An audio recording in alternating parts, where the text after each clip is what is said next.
Everybody, welcome back to the Education and AI podcast. I'm here with Eric Price, super special guest today. And instead of me introducing him, we're going to have AI do it. So I just want to walk you through what we're doing.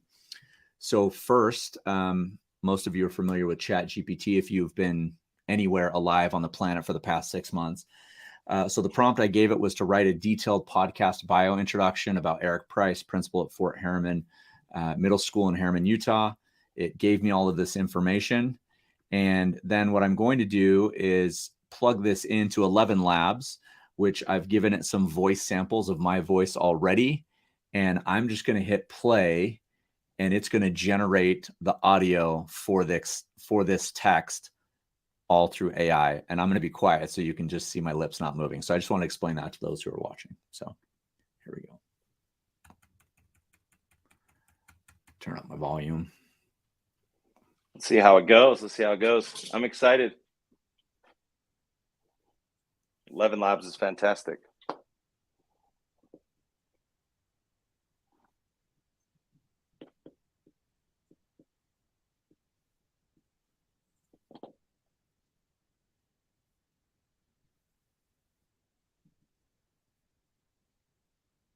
Is it playing? It's not coming through on my end. Yeah, it is. Sorry.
So can you hear me now? Can you hear me?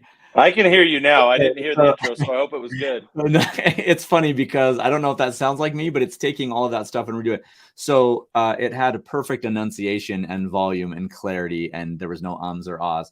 But directly from the man who shaped the lives of countless students and educators alike. So talk a little bit about your journey from growing up in Utah to Texas and then back again. So I'm gonna turn this off. I mean, people can read it if they want, but and then we'll jump into AI and education. Awesome. It's like, yeah, I was sporting my Astros hat, and I was like, I got too much Astros on. I got to take that off. So I'm not going to a sporting event. I'm coming to talk to you today about AI. So I did grow up. I was born here in Utah. I lived in California for a little while. Actually, I started when I was in elementary school. I was actually in the old Jordan district. And so I was at Altera Elementary. It's in the old, now it's in Canyons. But then I moved to California. And then from California, we moved to Texas. And that's where I went to middle school and high school. And then from there, when I graduated, went to Rick's, served an LDS mission for 2 years in Nicaragua. And then came back, and it was BYU, Idaho at the time. And then from there, I actually transferred to BYU and got my degree in history education. And then from there, went down to Texas, and I was a teacher and a coach down there for several years at mostly Title I schools. And then from there, I became an assistant principal and worked as an assistant principal in a town right outside of Houston. And then from there, had the opportunity to come back up to Utah. All my family lives here. My wife's family lives here. And so it was a great opportunity for us to come back and worked at West Jordan Middle and Fort Harriman are the two schools I worked at here in Jordan District. So before we jump into the AI conversation, there's for those of you that are listening that don't know, there's a huge socioeconomic difference between, well, at least I feel there is, and you can probably, like, between the middle school that you were at previously and now the school that you're at as a principal. And I want to talk about that later, because I want to talk about just like access and AI and what that looks like for lower socioeconomic schools. We've already seen, I mean, part of this was COVID, right? The access just to internet and computers and technology, but what that looks like, right?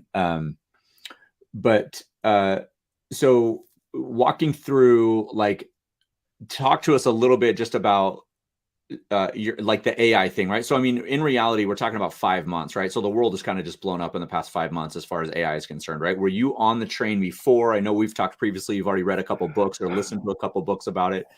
Yeah.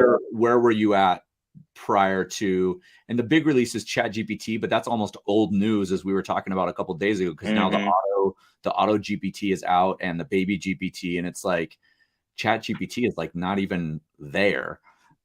So kind of talk to us about what that looks like for you, like that journey over the past 5 months. Yeah, no. So I've always been interested in technology and where we're going. And part of it is because we want to be the ones that create the future, right? I think one of the things you said in an earlier episode was that we are very reactionary and in education, and we got to stop being reactionary and start creating the future instead of fearing the future. And so one of the things that I really looked at a lot, even before ChatGPT, was like, I was talking about AI for a long time, and we've had Alexas for now, what, 7 years, it feels like.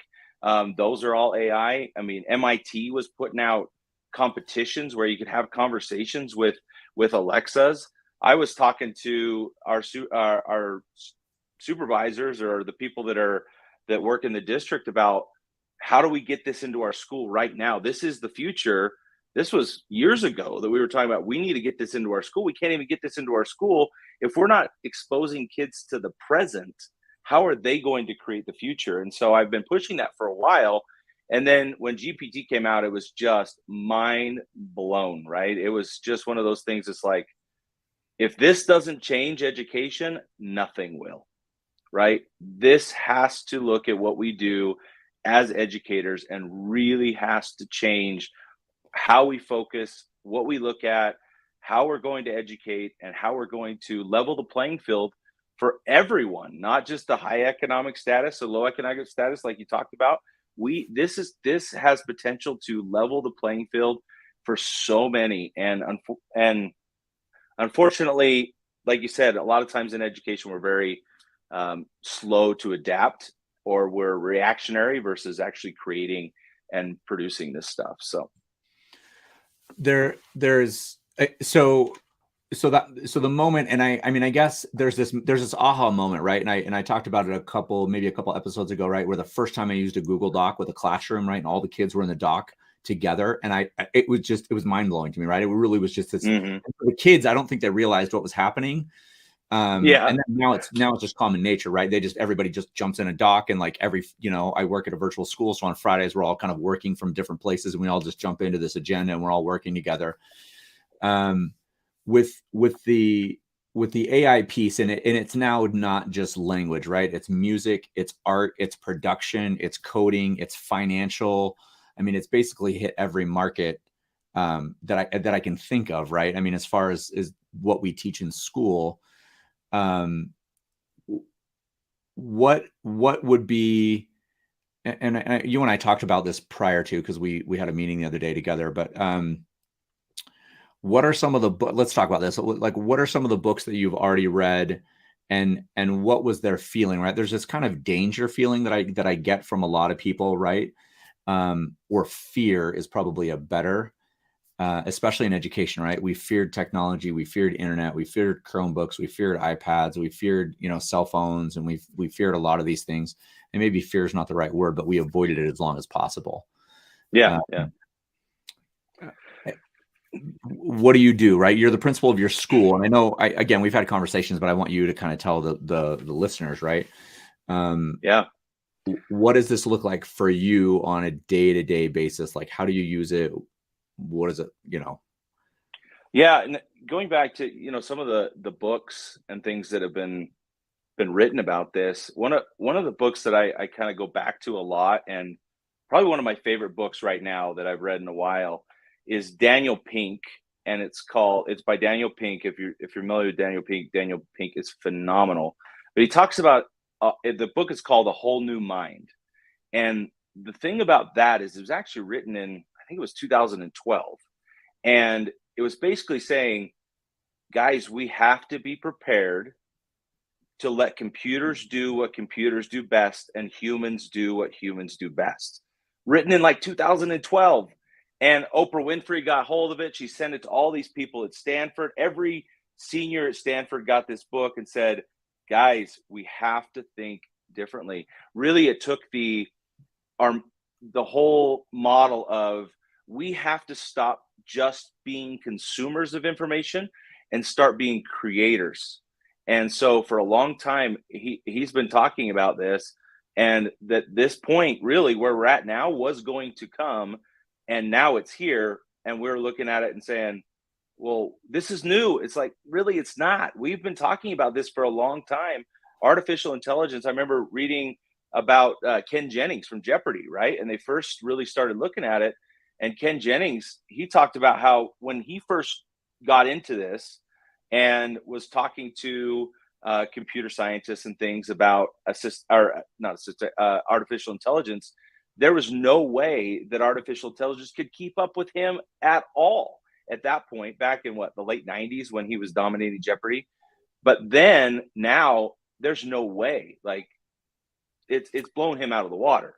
And so Right. really what it's allowed for us to do is look at the human experience and decide how this is going to affect the human experience, because we've really always been in revolutions of technology, and humans have always been able to overcome or utilize the technology to produce even greater things. I mean, we don't have to sit there and hoe the whole farm anymore. I mean, we have technology to do that for us.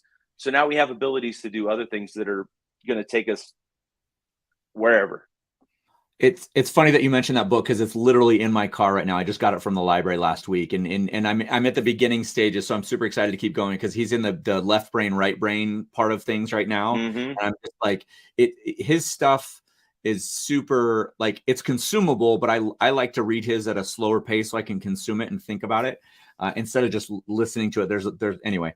If you don't know who Daniel Pink is, you need to kind of look into him, right? He's one of the probably top thinkers right now. I mean, he's very active on Twitter. He does these things every week. There are questions that you can ask your school, your business. In May, he had a tweet of the day, things to think about, self-assessment kind of stuff. He's really, really smart. So the idea that you talked about is, what's funny is there are people that were waiting for this. There are what people have done in 5 months as far as create courses and create jobs. And we talked about this a couple of weeks ago. There's a guy I follow on, well, there's multiple people I follow on Twitter, but one specifically who I've been kind of just watching for the past 5 months. And he's basically calling himself the AI whisperer. And in reality, he kind of is, right? His name is Rob, but, and I should probably put his Twitter handle somewhere, but, I mean, he's creating courses to teach other people how to write engineering models and how to write. So, Stuart and I talked last week about, okay, there's the prompt side of things where you write a prompt, but then there's the whole like engineering of the idea of what you're looking for, right? That has, maybe a 3 or a 5 pillar portion of the prompt. And now with the auto GPT, it's basically creating its own tasks list and running through those tasks in the background. The automaticity is just kind of unbelievable. But the idea that you talked about is this software, this program is going to create billion-dollar businesses.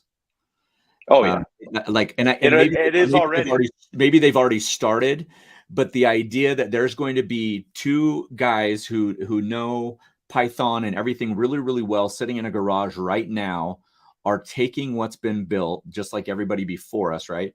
And going to create this multi-billion-dollar company that employs tons of people. And I look at that and I'm like, generally, it won't hit the education market first because that's not where the money is, right? It'll hit the business market. It'll hit like these other markets first, and then they'll try and scoop in education, right? And see, that's where I find the problem too, Spencer, is whose fault is that, right? The only fault it is, and it's not about monetary gains, because it is a government institution, but it's about educating students and exposing them to what's right now so that we can move them into the future. And they are the ones that are going to be creating the future. Because if we don't teach them how to utilize this stuff, and so much of it right now is in beta, so it's free and kids could have access to it, but we're not getting access to it right now because of almost fear or trepidation. I don't know the right word, but it's like, it's really sad that us in education are always kind of the last ones to jump on board of something. It's like, now it's like 5 weeks in or 5 months in. But the other part too, like I got onto ChatGPT probably a week after it was released. And so I texted my brother, who's a computer programmer, he's talking about people that are very good at this stuff. He's like, yeah, dude, I'm already making apps with that. Like a week into this, we're already making apps. There's thousands of things coming out every single day. And we're sitting there in education. Are we doing what we need to do to prepare these kids for the future? I mean, there's a great point altogether, right? And I have a son right now who just finished the computer programming kind of JTech, right? He's about to finish it and he's going to go year 2 next year. But the idea of, again, preparing students for jobs that don't quite exist. I talked about this in week 1 is there was a job posting in Europe, starting salary for a chat GPT engineer, right? Which is basically to create things using chat GPT and now the other models that have come out, starting at $300,000 a year. Incredible. Now at that point, I mean, this was about a month ago, maybe 3 weeks ago. At that point in time, there probably is only a handful of people, right, that could apply for that job, right? They've had previous experience in whatever. But if you go to your local, maybe not even local, but you say, hey, I want to run chat GPT for your company to run ads for your company. I have a little bit of marketing background. I have a little bit of programming, but I'll figure it out. Can you pay me X amount?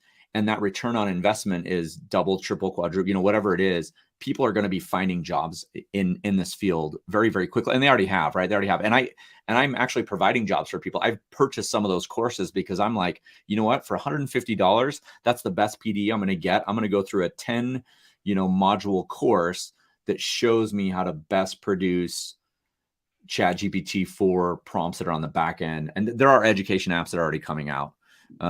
There's one it's called CuriPod, which is kind of like Nearpod, but it just pulls random information that you plug into it and it'll create a lesson with cartoons and voices and information. I just, anyway. Okay.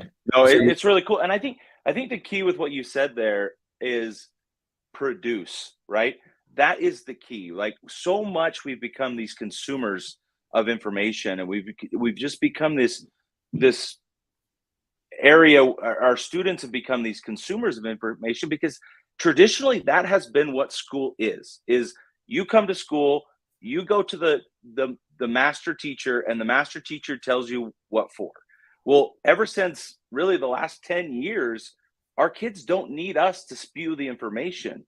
They need us to provide opportunities for them to gain and produce.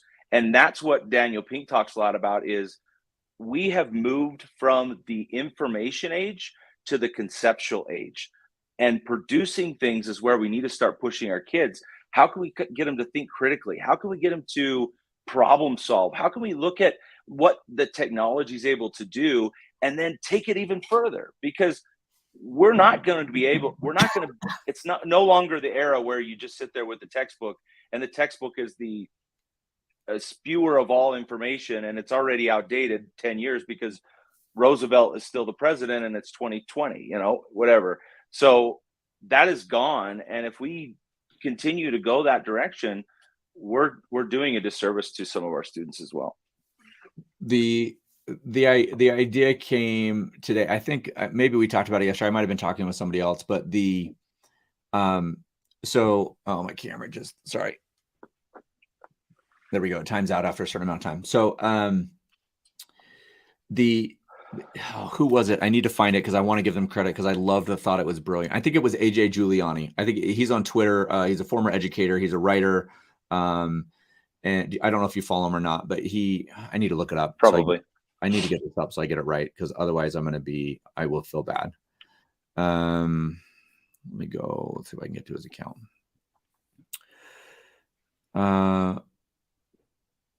He talks about photo math. That's not the one I want. Okay, this is the one I love, right? This is kind of long, but the general idea, he's like, okay, so think of ChatGPT like the iPhone. So it comes out and it revolutionizes everything.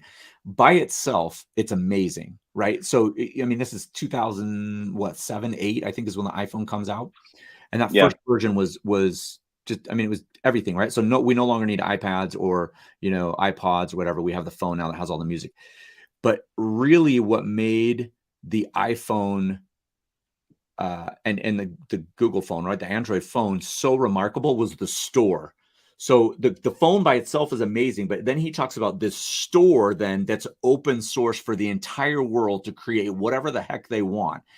Timing apps, temperature apps, blood pressure, like all like you look at every single field, financial, health, education, fitness, just PDFs, document, all that kind of stuff.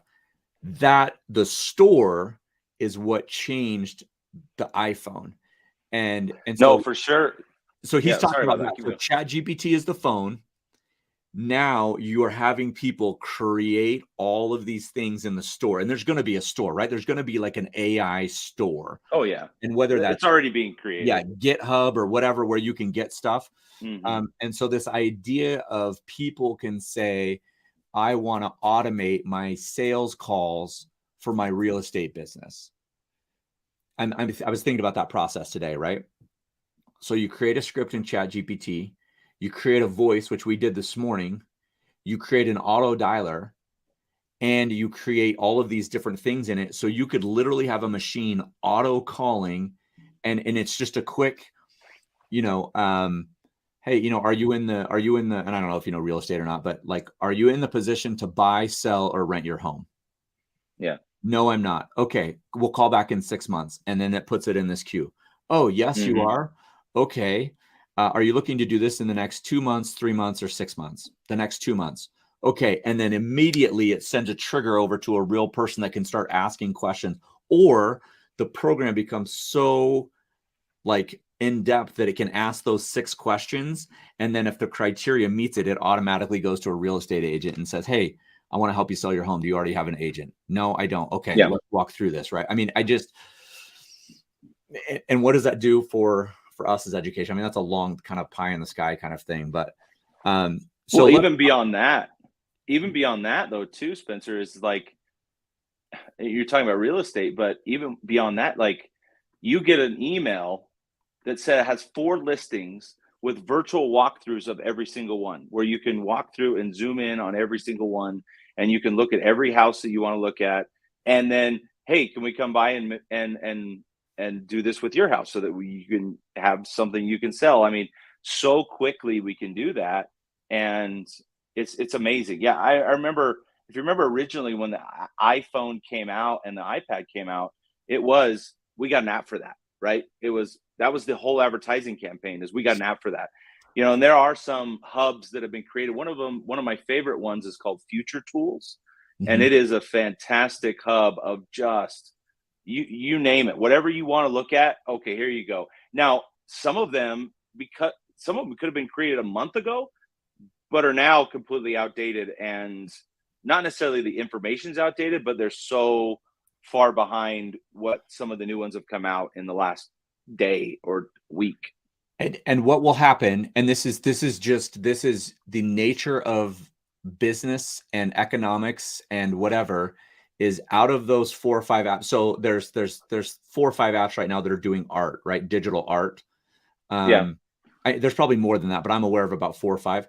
Out of those 4 or The 5, image behind me is all AI image, so that was created with DALL-E. So I so yeah, thought so like that would be fitting for today. Dolly is a big one, and I've used that one, right? But they'll eat each other up, right? So whatever comes out on top, those 3 things will be kind of whatever. You'll have these other ones that pop up every once in a while. I mean, there's some The one that's going to come out that's really going to blow everything out, and it has started to come out, but it's Firefly by Adobe.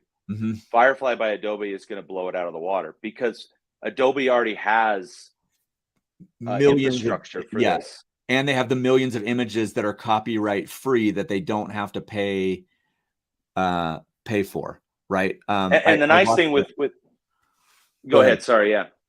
Well, for Firefly, education, it's interesting with is you go at least in the state of Utah, and I think it's everywhere. I'm not sure.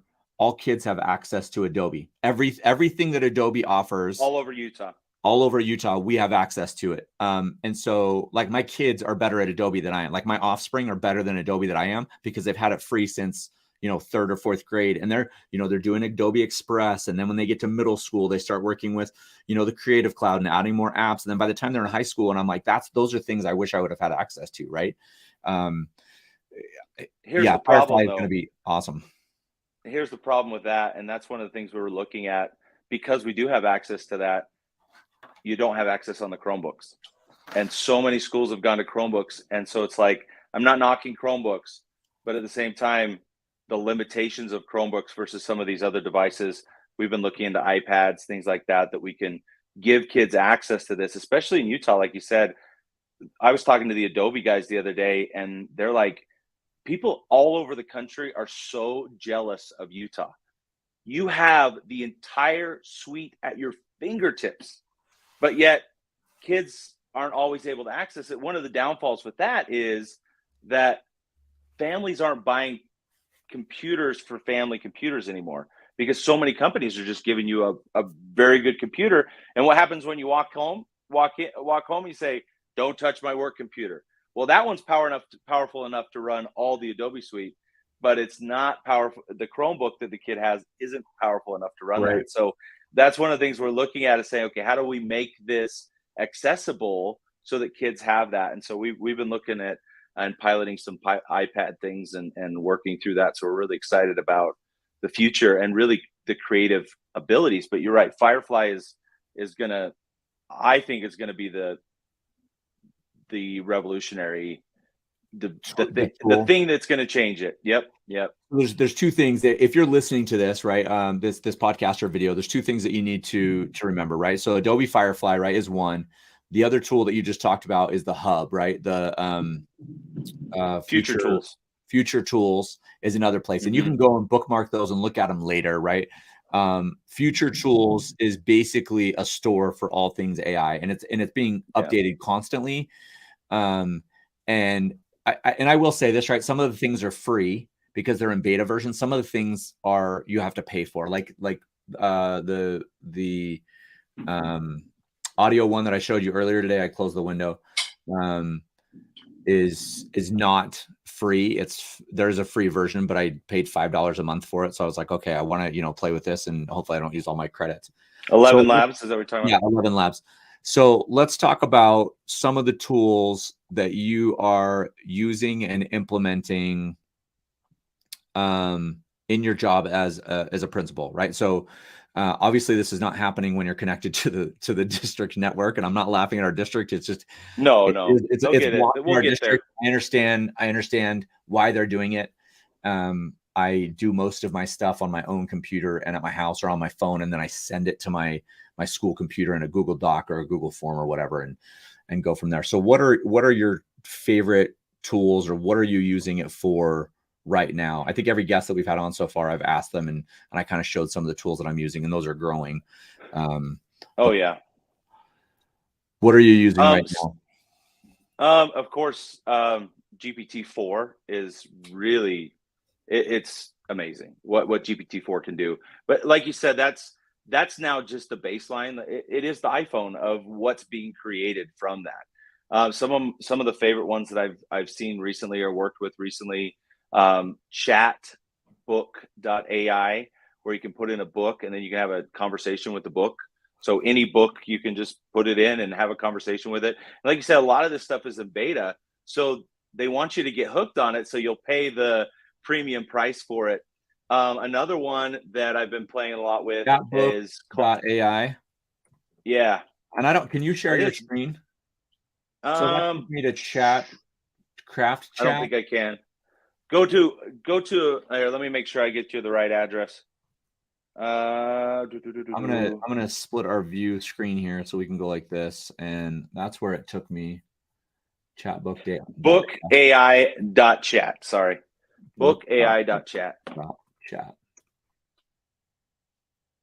There you go. So these are already preloaded books, but you can go in after you've signed in, and it's usually just your Google sign in, and you can have conversations with Animal Farm.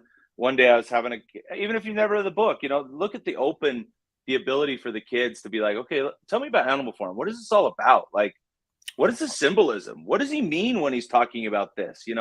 What was he thinking about, or what was happening at the time? You can have all of those conversations, and it's building off of Chat GPT, but it's taking it and making it more streamlined. So that's a fun one.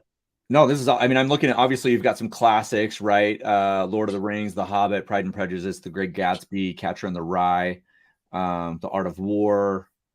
People can see the screen. I'm not just reading out loud, but just for those, it's Discipline and Punishment, The Capital, The Cow, Purple Cow. I really like Seth Godin. He's one of my favorites. The beauty is this is so you can add anything.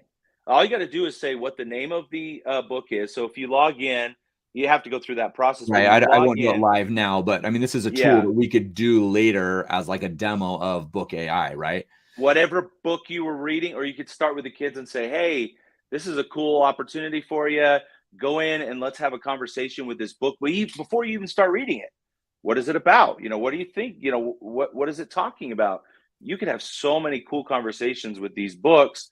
And when you say conversations with the books, you're saying that Chat GPT is taking the text and basically answering questions as like a narrator, or it'll answer the questions for you.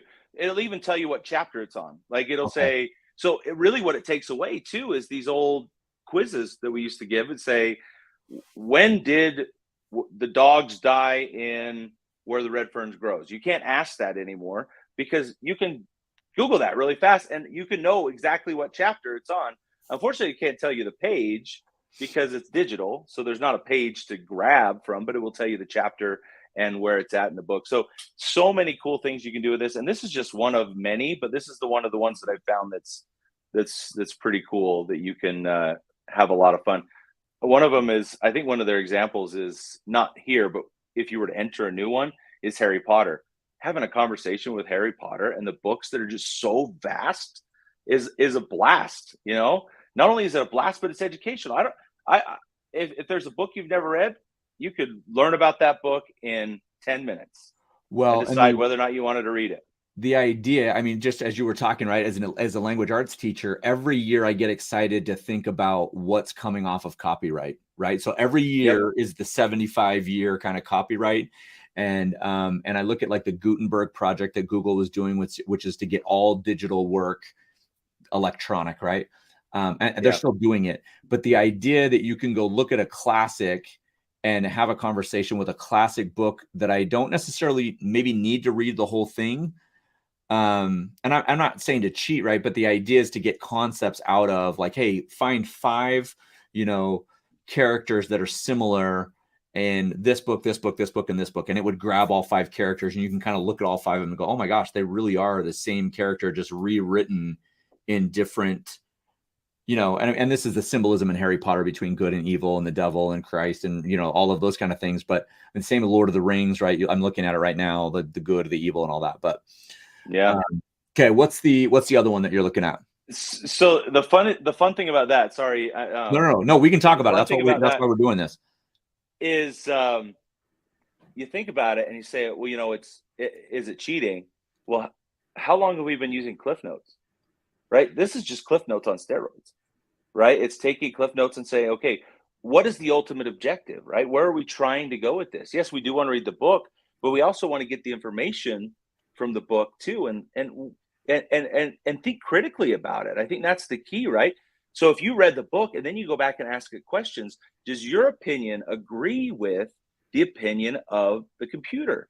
That's where the learning comes in. That's the power of it, because now you're going and saying, I don't necessarily agree with that computer.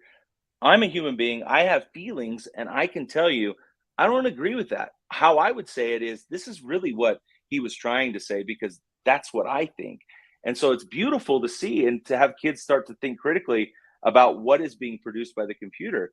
And this is just one of a lot of things that you can do there. Okay. And this is something I'll be honest, based on what you're telling me, I may run on this channel a demo of BookAI and just walk people through it based on just the usefulness of this, right? Oh yeah. Okay. I'll give you another one. Tome, Tome.app.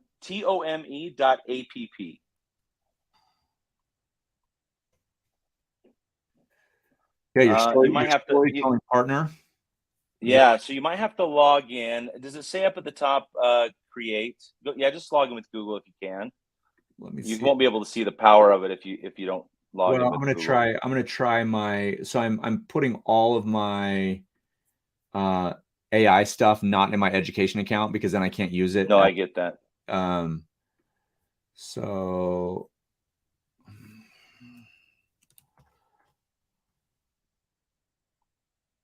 we're logging in. We're doing this live, by the way. Live at That's 9 o'clock. okay. That's what we're doing it. Okay, go up to where it says, does it say create up at the top right corner? What Yep. does it say at the top right? Yeah, Yep. go to create. Create. And then type in Oh, look at there. it. It's There's already all got kinds of options. AI. It's AI is already in there, right? The Yeah. Dolly title is already there. Yep. So go in, and I think it's like what is it, like a presentation, that bottom one that you're looking at? Create a presentation. Yeah. Type that in and put, because you did me with ChatGPT. Put Spencer, do a presentation about Spencer Campbell. Oh, this Watch what happens. Watch what happens. It's mind blowing. I'm going to add this just so it can have some sort of reference, because there's a famous singer named Spencer Campbell, but maybe it would pull this all up. So we want to do a presentation. Put principal in Utah. Put principal in Utah.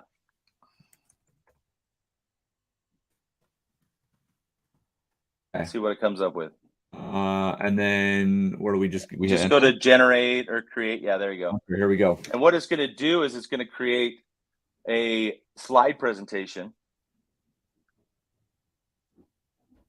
So what it's doing now is, it looks like to me it's pulling from articles, things that have been written about you. Yeah. And Mr. Campbell rocks. Look at that. Look at it. It even said it right there. Mr. Campbell rocks. Did you see that? Yeah. And I'm looking at these are obviously Dolly generated pictures. They're Dolly generated images. Right there. Amazing. In the presentation. That's kind of a better looking version of me than me. It's kind of fun, because it'll create these Dolly images, all this stuff. And now the nice thing is you can edit it, of course. This is just, it's basically creating a slide presentation for you. Right. So I did not go to BYU or the University of Utah. I went to UVU, which is fine. This is fascinating. It's not 100% perfect, but that's the part of it, right? This is generic, right?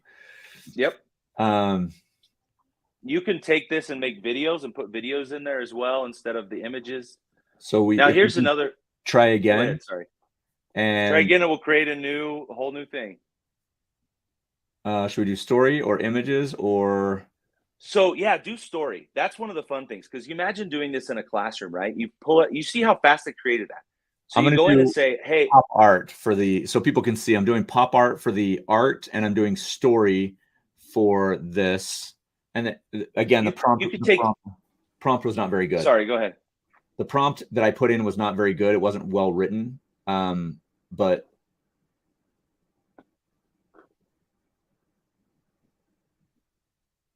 can you imagine though the possibilities of this? You have a kid in class, you say, hey, today we're going to create a story about Spencer in language arts, and he is a hero, and he is he's going to save the class from the dangers of, I don't know, punctuation or something. And it will write a story with pictures for you. And then you can go in and say, okay, this is not how I want it. I'm going to add this, but it gives you the ideas or the background. You say, okay, let's take this. Or, oh, I do like that image. I don't really like this one. So we're going to change it out, or we're going to regenerate it. Right. Amazing stuff. No, this is awesome. And it's funny because at one point I did leave education to go down to Texas, which not a lot of people know about, but I left. Oh, that's right. I knew that. Do business. I forgot about that. So this is the farewell story of me leaving. Right. That's awesome. That is funny. So this is Tome.app, right? Tome.app. So the crazy part about this, right, is I had never heard, and this is if you're, the audience, I'd never heard of Tome.app before today. So if I'm a teacher, or if you're a teacher and you're watching this, this is literally something you could assign to your kids, is to go home and have them create a story about themselves or about somebody else, and then go back and fact check. You could have some pieces in there that would be really, really fun to do. You can change the art. You can change the story. We could try again. What was the last one? Was an outline. So if I did an outline instead of pop art, we're going to do cyberpunk. And I'm assuming this is going to give us some sort of outline. Again, I've never done this before, right? So this is live happening while you're watching. Live. Immediate. It's so fast. It's unbelievable. Oh, and one thing, Spencer, we don't want this to get too far out because we don't want it to get blocked, but it is not blocked. Okay. Ooh, I like that. Just so you're aware of that. Cyberpunk. I like some of these. Look at that. That's a great picture of a beautiful. I would save that picture. A rebellious teacher teaching kids. What else we got down here? Little Hunger Games action there. Yeah. Yep. Working at home. That's a beautiful picture there too. This is crazy. It's crazy. All of this, just so you're aware, is AI generated. This happened live right in front of you.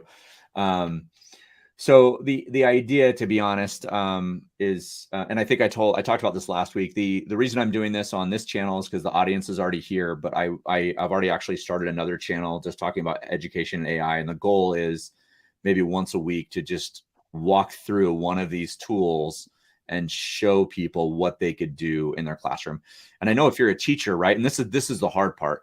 If you're an educator, you're like, are you kidding me? One more tool that I have to learn to get this done right? And in the grand scheme of things,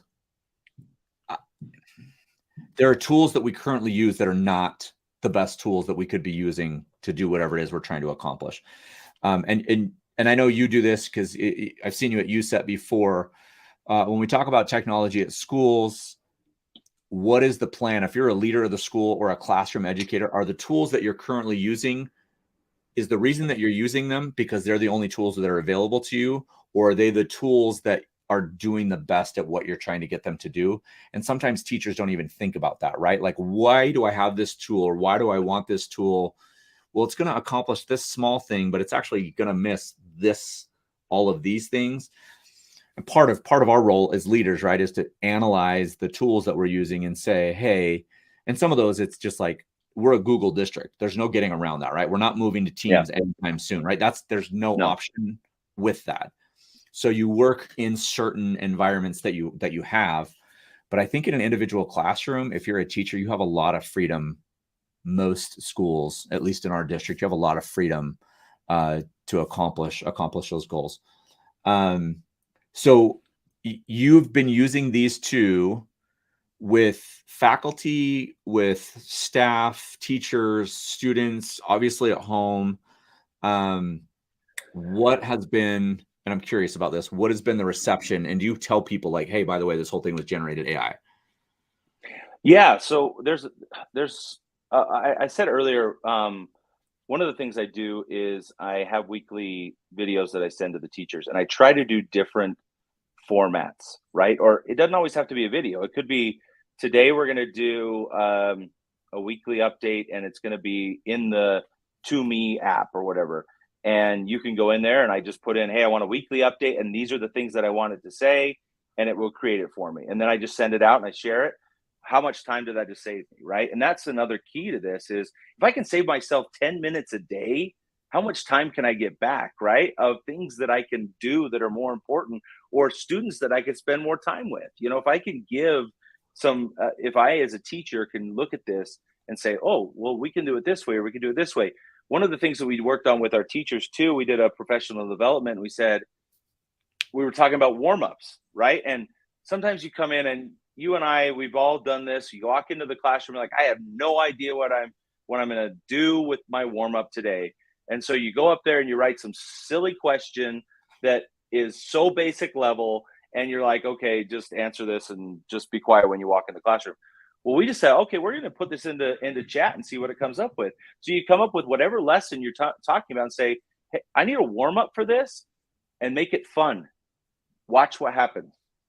It will turn your warm-ups into something that you would have never thought of before. Like one of the ones I put in is like, do a warm-up about the Constitutional Convention. And then it started talking about, and make it fun.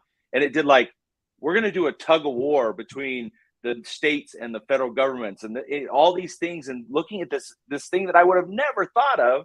That's a beautiful way to look at that exact concept. And I didn't even have to come up with it. And that's one of the beauties of these technologies is, and I think even the guy that started, or one of the CEOs of OpenAI said, this will not replace human beings, but it will magnify what human beings are able to do.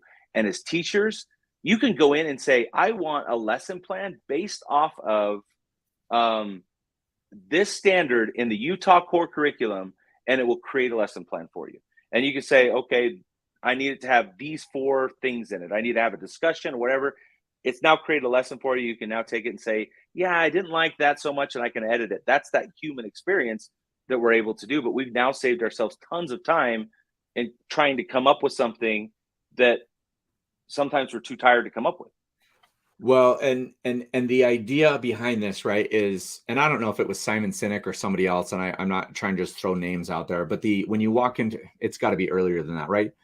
The smartest guy in the room, right, is not an individual person in that room. It's the collective conscience of everybody in that room. And now it's not only the collective conscience of everybody in the room, it's the collective conscience of the entire informational output of every human being that's existed at this point, right? Putting that back in. And so the idea that you were talking about earlier of consumers and producers is, okay, so ChatGPT is awesome, right? And we can have prompts, but if all we're doing is using it to develop prompts, we are completely missing the mark when we can have it be our own AI. We can have it be our own coach.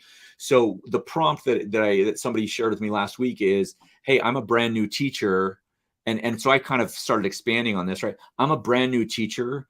ChatGPT, I need you to be an experienced teacher and coach me through some problems that I'm having. Yep.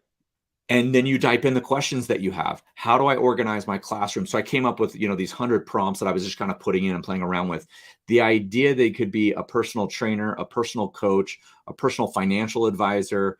I mean, you've seen some of the stories on Twitter and basically everywhere where the guy said, hey, I'm going to give it $1,000. I'm going to do everything it says. And it's now built him a successful business. And in the meantime, he's been basically sharing his story on Twitter. And now he's become, extremely wealthy because he's done interviews with CNN and everybody wants to follow his story. And it's like this big thing. I don't have the name of the guy right now, but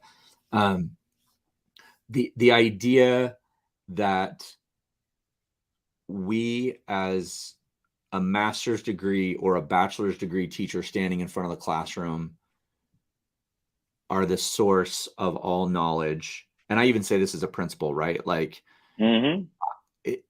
this past year, you and I both have become new administrators in the past 3 years has been the most eye-opening experience of my life, right? Other than being a parent, there's nothing that can prepare you for managing adults and being the middleman between a massive multi-million-dollar organization and a hourly sweeper that's 14 years old that makes $9 an hour. There's nothing that can prepare you for that. and I know this is off topic a little bit, but the idea of helping our students and our teachers and our, leaders that are around us use the technology to better themselves and better others is really the end goal. So I'll give you the final thoughts. So if you have your soapbox to talk about AI in education, what would you want the world to know? I do love what you just said about, getting that own personal coach. You can ask it anything. You can go in and say, I'm struggling with this kid. I mean, of course, I guess you can put the name in, but you don't want to do that. But you could say, I'm struggling because this kid is doing this, this, and this. What are some ideas that you have that I could use, and watch it. It comes up with amazing things that you didn't even think of. There's so many things. Sorry, I'm going to give you a couple more AI tools that are phenomenal. One is called Whimsical. Okay, I'm gonna type Whimsical. this in. So in the recording, so WIM. I think it's .com. Let me double check on my phone. Hub for Visual Collaboration. Yeah, whimsical.com. So if you logged in, it's a mind map, and a mind map that's created with AI. So you go in and you create this mind map, and it is mind blowing what it can do. So you go in there and you say, okay, I want to create this mind map, and I want it to have, you're doing a YouTube channel. I want it to have a YouTube channel. I want ideas for a YouTube channel about AI, and it will start creating your mind map for you. And then from there, you can take it and say, click it again, and it will create more ideas off of one of the stems that you've already created with the mind map. And it will then facilitate your mind map abilities. So we use mind maps all the time, whether we do them in our brains or we do them on paper. I know some people are very big into this. I've never used more mind maps than this, and this is free, and it's amazing. Go ahead. I'm here, right? So I'm looking at go over to the side where it says start with a template. You see where it had on the side over here, there's a toolbar. Yep. So just click on the toolbar. There's that mind map. So just drag that over and then write whatever you want in there. So you want to write, like, what's your idea? I need an idea for helping a student that struggles with the Pythagorean theorem. I don't know. Struggles with reading. Let's just put that. Reading. It's easy. And then go up to your stars. Right here. Right there. Click that. It's thinking. I can see the stars moving. And it's going to start your map for you in just a second. So, and I'm assuming, you got a visual board. That's where everything is linked. So, and then you can click that. And then, so you click on one of those. And then from there, you can click the stars again, and it will give you extend, or you could ask it another question. Well, how would I go about doing this? And there you go. Pretty cool. So provide extra time for reading assignments. And those of you that are watching, you can read this. And then it breaks down, use audiobooks, right? For text to speech, break down larger text into some smaller, more manageable sections, highlight key points, offer one-on-one support through tutoring after school. I could keep going down and do this. This is actually beautiful, right? This is the idea. If you're starting a business or starting a plan or starting a PD and want to roll this out to a school, and there's other visual representations. When I logged in, you could see that there were different mind maps, right? That you could have the circles with the spider diagram and all that kind of stuff. So, well, and the really cool thing about this too, color coded, right? Oh yeah, and it's there's a lot of cool things you can do with this. But one of the things that I found more than anything with this is you have a lot of ideas. You're like, okay, I know how to help a kid with reading, but then you start to look at it and say, oh, I didn't think about it that way, or maybe I could do that. It's things that we might not have thought about, even in these basic questions that we think, yeah, we're pretty good at that. But then we start to say, oh yeah, no, I could do the speech to text. Let me try that with this kid and see where it goes. So there's so many. We could talk all day. There's a lot of cool stuff out there that comes out every day. I'm even thinking a lot of apps as well. Behavior intervention plan, right? I'm running, these are my 3 behaviors, create a behavior plan for a 12-year-old eighth grader, a 13-year-old eighth grader who struggles with keeping his hands to himself, time management, and organization? Like, or give me 3 IEP goals for a student who struggles with reading and their SRI score is whatever. right. You could do that, and it would. I mean, it'll help you write that. So this In fact, GPT will write a whole IEP for you, but right. this will give you ideas. Right. Do you want to share one more, or do you want to save it for another episode? Because now, I'm sure that by the time we do have another episode, there's going to be 50,000 more that we could talk about. I get new ones almost every single day. Okay, let me give you one more, but it's an app. It's called, and it might be web based, but I believe it's an app. It's called HelloHistroy, and it is one of the most fun things that these kids could do, or you could do. I don't know if it'll let you do it without downloading. Oh, here you go. So I think it is an app. I don't know if you can do it web based or not. I love it. You can have conversations with all of these people in history. So you just said, "Hey, I want to talk to Abraham Lincoln, or I want to talk to Napoleon, I don't know, Martin Luther King, Napoleon," John and Lennon, just say, "Hey, Napoleon, tell me about yourself." And then you start to wonder, go down to dark holes. If you start to say like, well, some of these guys weren't great guys. I mean, some of them struggled, or some of these ladies struggled in life. I did one with like Henry Ford the other day, and I asked him, so were you racist? And it was interesting how he came up with it, because, Henry Ford gets a lot of flack for being racist. And he says, a lot of the things that happened in my time were, I fell into basically the time period that I was in. Not to say that was right, but it was interesting to see how it responded to that.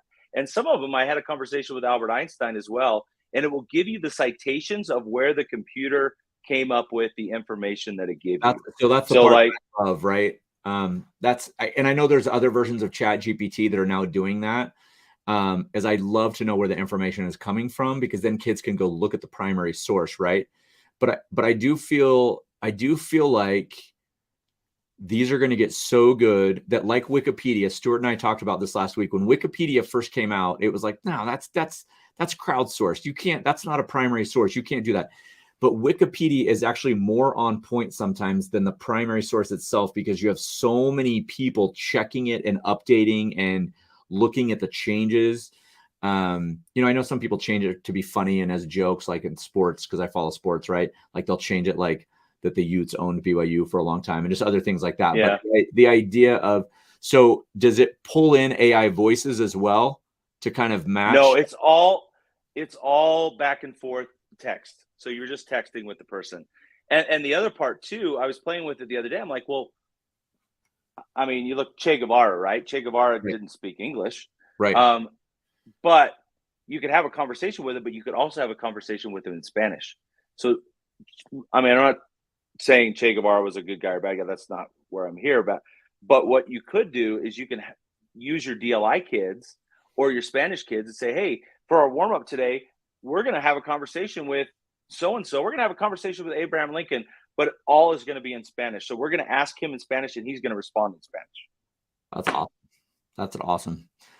So in conclusion, the 4 tools. So there's 2 sites that we want to, there's the new Adobe Firefly, which will be coming out soon. I've seen advertisements and things on TikTok and Twitter. It's not official yet. I think it's in beta version, but I've seen people talking about it. The second one is Future Tools. Future Tools. Sorry, I keep forgetting the names because I'm looking at everything else. And then the 4 tools that we talked about tonight are Tome. Yep. Whimsical, HelloHistroy, and what was the 4th one? I'm going to put it on the screen so everybody can see. Oh, what was the 4th one? Something. So many. Beta.tome.app. No, it was something else. It was something.ai. Chatbook. What was that one? Oh, yeah. Was it? BookAI.chat. Yeah. Yep, there we go. Okay, so those are the 4 tools. So we've covered language arts, history, pretty much any class that requires a presentation, and any class that has mind mapping, which is going to be every class. Every class. Okay. I was working with a kid the other day that it was in my office, and we were just talking, and I said, dude, I would love for you to create a YouTube video. And I says, here's this website that you can go to, put it in, create a YouTube video.